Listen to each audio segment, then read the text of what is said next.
Cada vez que un papa entra en la Capilla Sixtina, los frescos de Miguel Ángel le recuerdan que Dios le pedirá cuentas de cómo ha cuidado de la Iglesia.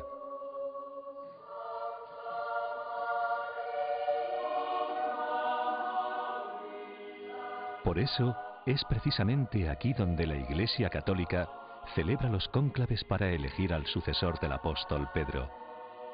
Aquí entró un día Joseph Ratzinger como cardenal y de aquí salió como Papa Benedicto XVI.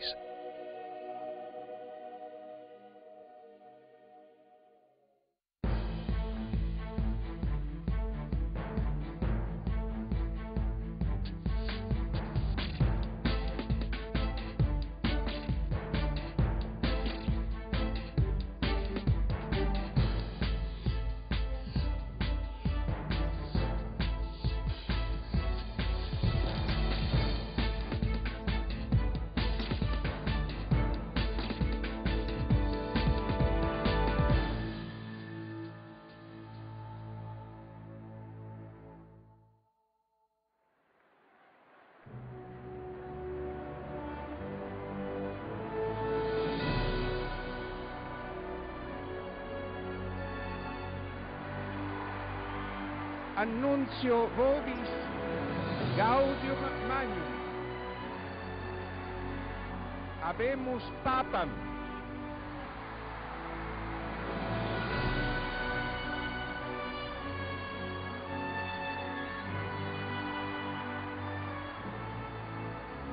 Dopo il grande Papa Giovanni Paolo II, i signori cardinali hanno eletto me, un semplice, umile lavoratore nella vigna del Signore.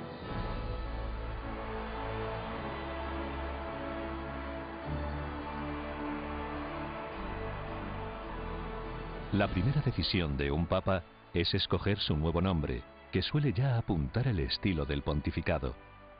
Ratzinger escogió Benedicto, que es también Benito, el santo del siglo VI, que con sus monasterios custodió y transmitió la cultura clásica.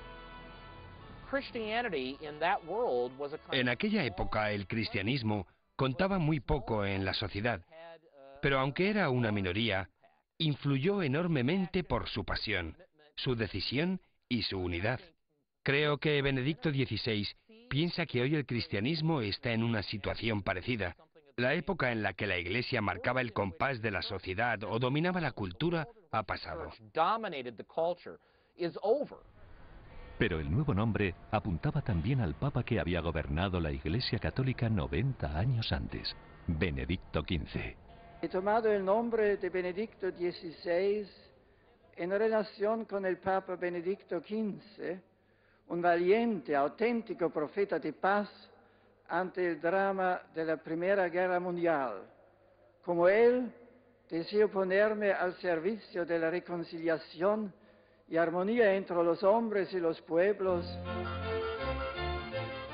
Así el Papa venido de Alemania, el país protagonista de las dos últimas guerras mundiales, inicia su pontificado bajo el nombre de un defensor de la paz.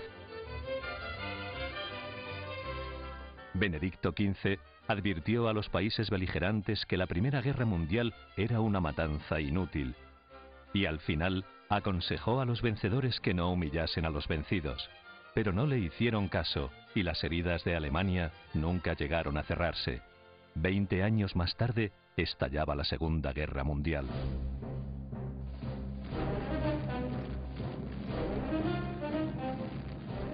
En septiembre de 1939, Hitler invade Polonia.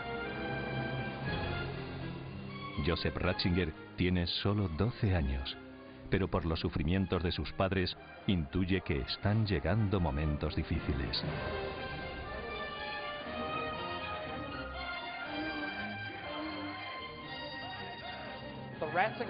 La familia Ratzinger fue antinazi desde el principio.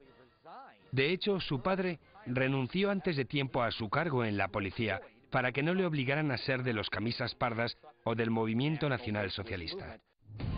A estas alturas, Hitler había ya silenciado casi todas las voces libres de Alemania. Quien no estaba de acuerdo con el régimen desaparecía del mapa. Luego, intensificó la propaganda, militarizó la vida del país y obligó a todos los niños mayores de 10 años a formar parte de las juventudes hilderianas.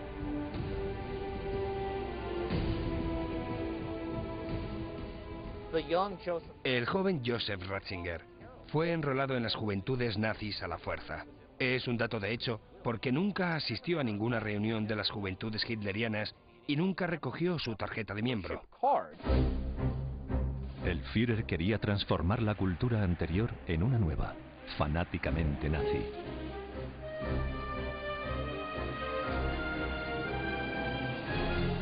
Mientras el régimen organizaba hogueras de libros y deportaba intelectuales a los campos de concentración, el joven Joseph descubrió las obras del griego clásico y la literatura latina.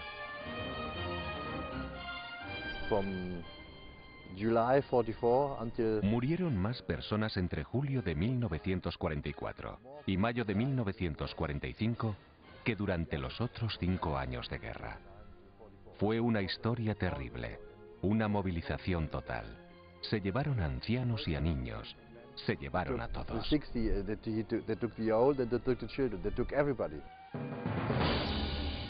En 1943, el régimen nazi enroló forzosamente a los jóvenes en las defensas antiaéreas.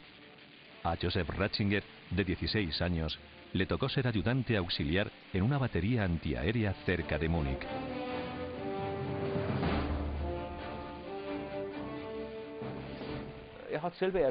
Joseph Ratzinger les dijo que de niño siempre había sido muy débil y delgado, no muy fuerte. Les dijo que solo era bueno haciendo cálculos. Parece que en algún contexto había que hacer cálculos. No podría encargarse de llevar las municiones, que eran demasiado pesadas para él. Así que realizó trabajos más ligeros. Cuando recorría Múnich, sufría al ver las vidas truncadas y las casas en ruinas. La misma desolación que vio meses después en Viena y en Salzburgo, dos ciudades que amaba por su cultura y tradición musical. Una noche en su cuartel les despertaron bruscamente y les obligaron a formar. Un oficial les llamó uno a uno y les preguntó si querían unirse voluntariamente a las SS. Joseph respondió que no, puesto que deseaba hacerse sacerdote. El oficial de las SS y algunos compañeros le insultaron y se rieron de él. Hacia el final de la guerra, Joseph decidió desertar, aún sabiendo que se arriesgaba a ser fusilado si lo descubrían. De hecho, tropezó con una patrulla, pero como llevaba un brazo vendado le dejaron marchar. Pocos meses después, los soldados aliados lo arrestaron en su casa y lo internaron en un campo de prisioneros de guerra junto a otros 50.000 exsoldados. Llevó como equipaje un bolígrafo y un cuaderno. Su distracción era escribir poesías en griego clásico. Se consolaba viendo a lo lejos la torre de la catedral de Ulm, que le recordaba la humanidad de la fe religiosa frente a la brutalidad de los últimos años. Benedicto XVI ha pasado por la experiencia de la guerra y la humillación. Ya ha visto que cuando ese mundo falso se derrumba, no queda nada. Entonces te preguntas qué puedes hacer para no perder el respeto a ti mismo. Puede decirse que cuando se había destruido todo en Alemania, lo único que quedaba en pie eran las catedrales.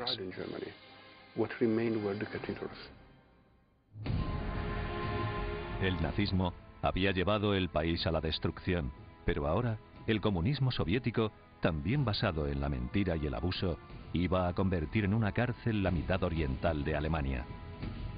Acontecimientos tremendos que reforzaron el deseo del joven Joseph de dedicar su vida a difundir la verdad y la paz.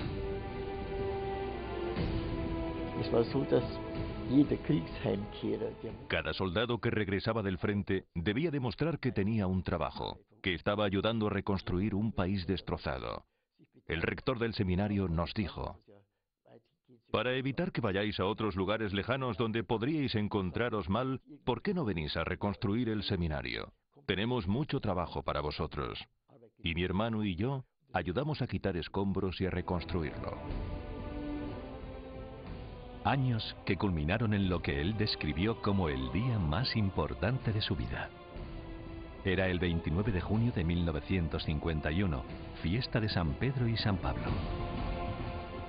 El cardenal Faulhaber, que tanto le había impresionado por su figura solemne y su contundente oposición al nazismo, le impuso las manos y le ordenó sacerdote.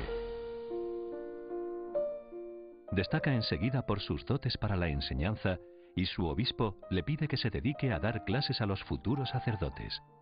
Al mismo tiempo, Joseph empieza a preparar el examen de habilitación para enseñar en la universidad. Se cumplía poco a poco su sueño de ser profesor, pero un contratiempo académico estuvo a punto de mandar todos sus proyectos al traste. Ratzinger presenta a la universidad un trabajo sobre San Buenaventura, pero un famoso profesor lo rechazó porque consideraba la tesis central demasiado innovadora. El rechazo significaba no poder dedicarse a la universidad. Ratzinger resolvió el problema presentando solo los capítulos menos conflictivos, tan valiosos que el tribunal los aceptó unánimemente. Inicia así la etapa de su vida que recuerda con más nostalgia, los años de profesor universitario. En 1959 consigue la cátedra de Teología de la Universidad de Bonn. Joseph Ratzinger no estaba hecho para ser un bon vivant, un hombre de vida social. Se sentía a gusto con los libros y con la conversación intelectual. Pensaba que ahí era donde podría hacer su gran contribución. El prestigio del joven profesor llega a oídos del cardenal de Colonia, Joseph Frings, quien le llama como consejero teológico durante el Concilio Vaticano II, convocado por el Papa Juan XXIII con el deseo de abrir las ventanas para que entre aire fresco en la Iglesia. El cardenal de Colonia y Joseph Ratzinger residieron aquí, en el Colegio Austrogermánico de Roma, muy cerca de Piazza Navona. El concilio decide nombrar perito al joven teólogo. Su trabajo en uno de los grandes documentos, la Constitución dogmática sobre la Sagrada Escritura y la Revelación, le convierte en una estrella del mundo teológico. En 1965, el Papa Pablo VI clausura el concilio y la Iglesia Católica empieza a aplicarlo. Después del concilio, el Papa Pablo VI dijo que durante aquellas sesiones había conocido a dos teólogos de lengua alemana que darían mucho que hablar en el futuro. Uno era el teólogo suizo Hans Küng, el otro, el teólogo alemán Joseph Ratzinger. Tras el concilio, Ratzinger vuelve a su vida normal de profesor. Ahora enseña en la Universidad de Tübingen. Hasta esta tranquila ciudad llegan los vientos de la Revolución Estudiantil de 1968, ya extendida por toda Europa. Grupos universitarios quieren imponer sus ideas a la fuerza y llegan a impedir a los profesores la entrada en las aulas. El profesor Ratzinger piensa que este clima hace imposible el verdadero debate basado en el conocimiento de la realidad y en el respeto del otro. Le horrorizaba que la revolución se hiciera bajo el signo de la liberación, porque a él le recordaba a otra cosa. Era muy parecido a las proclamas nazis. De hecho, los padres de muchos líderes eran nazis. Era más un movimiento totalitario que de liberación.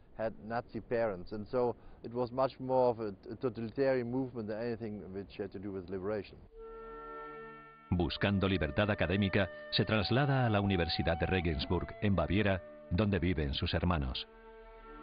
Regensburg es una hermosa ciudad a orillas del Danubio, en la que la música lo envuelve todo.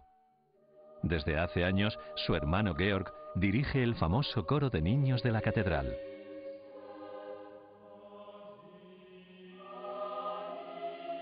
Al cabo de 10 años, cuando ha alcanzado la madurez intelectual y está en condiciones de dar su aportación personal a la teología, Pablo VI le pide un gran sacrificio: renunciar a la carrera académica para ser arzobispo de Múnich. Era una prueba dura, porque está en el ápice de su carrera académica y aunque está convencido de que tiene más dotes como profesor que como obispo, acepta. Joseph Ratzinger tenía 50 años. Era muy joven para ser arzobispo de Múnich y Freising. Además, con el cargo, se convertiría en presidente de la conferencia episcopal de la zona. Al principio sentimos la lógica tristeza. no era algo para dar saltos de alegría. Muy al contrario, sabíamos que nuestra vida como hermanos ya nunca sería la misma, pues habría una separación. Después de 25 años buscando y explicando la verdad como profesor, elige para su escudo de obispo un lema que define su misión: Cooperatores Veritatis, cooperantes de la verdad. Seguirá enseñando la verdad, pero ya no en la universidad, sino en la catedral. En aquellos años, el filósofo Joseph Pieper le aconseja que escriba a un joven obispo polaco, un héroe de la resistencia pacífica al nazismo y al comunismo, un tal Karol Wojtyła. Ratzinger envía a Cracovia su libro Introducción al cristianismo, y Karol Wojtyła lo cita durante los ejercicios espirituales que predicó a Pablo VI. Siguen intercambiándose libros a la vez que asumen responsabilidades cada vez mayores, como cardenales de Múnich y de Cracovia. Pero su primer encuentro personal no tuvo lugar hasta el cónclave posterior a la muerte de Pablo VI en agosto de 1978. Tras 4 votaciones, los cardenales eligen papa al patriarca de Venecia, Albino Luciani. Decide llamarse Juan Pablo I en homenaje conjunto a sus 2 predecesores. El mundo le llama el Papa de la Sonrisa. Sorprende con un nuevo estilo. Por ejemplo, durante las audiencias generales, llama a los niños y les invita a hacerle preguntas. Bravo, lui e i suoi fratelli. E questo mi piace. Hai capito? Su pontificado es uno de los más breves de la historia, solo 33 días. Su muerte conmociona al mundo y a los cardenales que vuelven a la Capilla Sixtina para elegir un nuevo sucesor de Pedro. Esta vez hicieron falta 8 votaciones. Juan Pablo II venía de Polonia. Tenía 58 años. Era filósofo, joven y deportista, el papa ideal para emprender una nueva evangelización a escala mundial a través de continuos viajes. El nuevo papa llamó al arzobispo de Múnich. Quería tenerlo a su lado como prefecto de la Congregación para la Doctrina de la Fe. Ratzinger solo le pidió una cosa: que le permitiera seguir publicando libros. Juan Pablo II accedió e incluso le animó a continuar su investigación teológica personal. De su colaboración surgieron encíclicas como la Veritatis Splendor, sobre la moral, o la Fides et Ratio, sobre la complementariedad entre la fe y la razón. Pero su trabajo como prefecto le convierte en el malo de la película. Una de las características del prefecto de la Congregación para la Doctrina de la Fe es que por definición se convierte en el doctor no de la Iglesia Católica. Ratzinger debe responder a los teólogos tradicionalistas que se negaban a aceptar el Concilio Vaticano II y a los predicadores de la teología de la liberación, que proponían paradójicamente la lucha de clases en nombre de Dios. Criticaban al cardenal Ratzinger y ahora me critican también a mí. Dicen que silenciamos a la gente, como si eso nos gustara. Nuestro trabajo es defender la doctrina católica.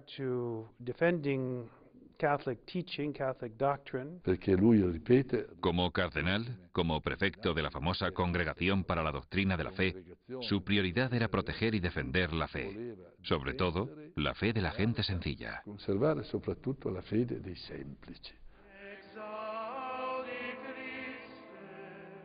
Juan Pablo II y Joseph Ratzinger emprenden la llamada purificación de la memoria, o lo que es lo mismo, piden perdón por los errores prácticos de la Iglesia Católica en el pasado.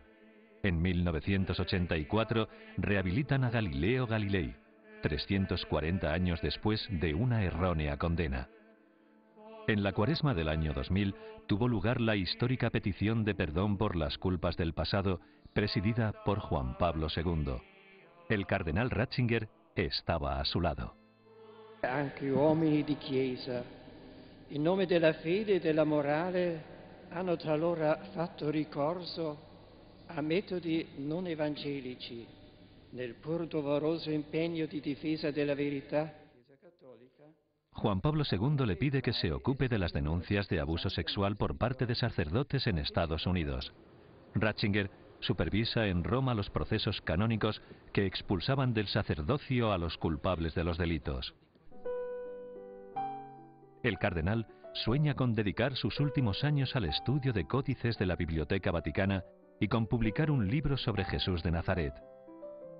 Presenta 3 veces su dimisión a Juan Pablo II, pero el Papa la rechaza. Por eso, como cardenal decano, asumió cada vez más responsabilidad en los últimos meses y los últimos días de la vida de Juan Pablo II.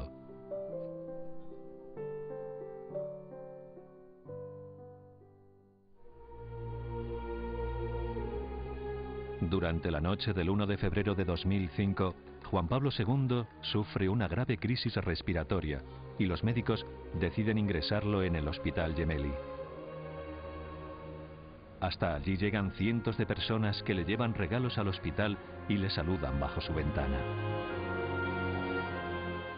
A mediados de marzo, el Papa regresa al Vaticano, pero sus portavoces anuncian que no participará en ninguna ceremonia de Semana Santa.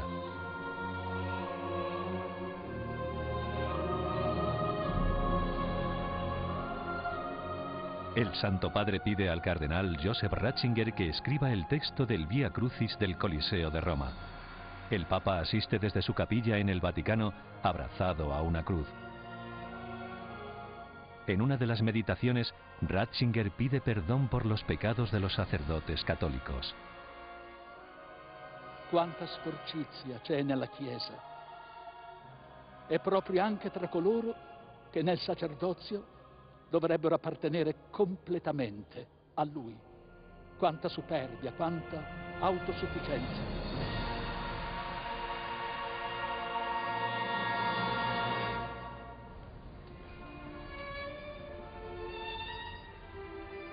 Juan Pablo II, exhausto, saluda desde su ventana 3 días antes de morir. Es la última vez que el mundo le ve con vida. La noticia de la gravedad del Papa corre como la pólvora. Su portavoz no puede contener la emoción. El Papa lúcido, extraordinariamente sereno, con la logica relativa a difficoltà di respirare, prima di un'ora. Miles de personas se acercan a la plaza de San Pedro para estar físicamente cerca del Papa.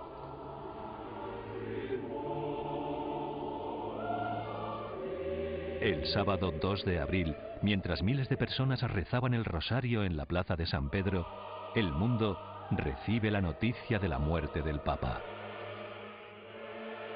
Que il nostro silenzio orante accompagni questi primi momenti dell'incontro del Santo Padre Giovanni Paolo II con Cristo nel cielo.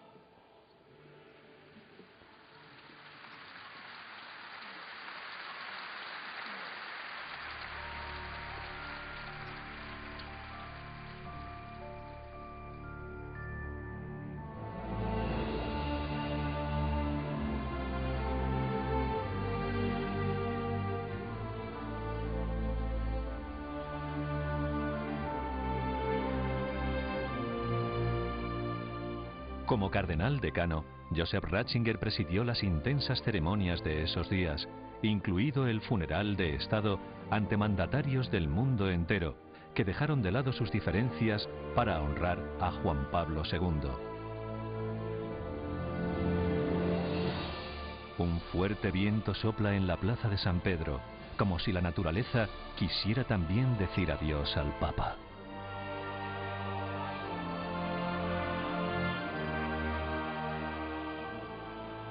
Possiamo essere sicuri che il nostro amato Papa sta adesso alla finestra della casa del Padre,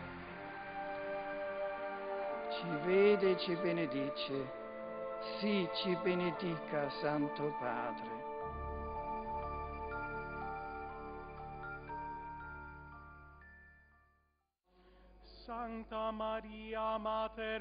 Pocos días más tarde, 115 cardenales entran en la Capilla Sixtina para elegir un nuevo papa.